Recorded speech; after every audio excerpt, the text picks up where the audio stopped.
টুনি, তোমায় ডেকেছি একটা বিশেষ কারণে।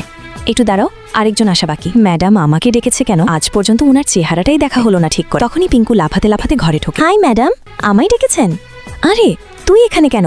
তুই তো হুবহু আমার মতো দেখতে। হেসে, আরে বোন, ভয় পাস না, আমরা তো জমজ।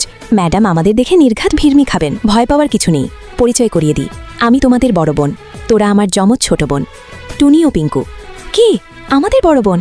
হ্যাঁ, তোদের মধ্যে টুনি বড় হয়েছে বাবার কাছে অভাবের সংসারে, আর পিঙ্কু বড় হয়েছে মার সাথে রাজপ্রাসাদে, আর আমি বিদেশে মাস্টার্স শেষ করে এখন এখানে তোদের গাইড।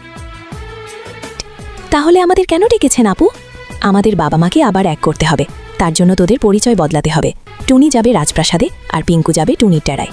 1 মাস তোরা একে অপরের জীবন যাপন করবি। কিন্তু আমি কি রাজপ্রাসাদে মানিয়ে নিতে পারবো? আর আমি কি ওই ছেঁড়া কাপড় পরবো? ও মাই গড, এটা কি ধরনের সস্তা কাপড়? এটা পরলে তো আমার র্যাশ বের হবে। পার্ট 2 দেখতে চাইলে এখনই কমেন্ট করো এবং সাবস্ক্রাইব করবেন।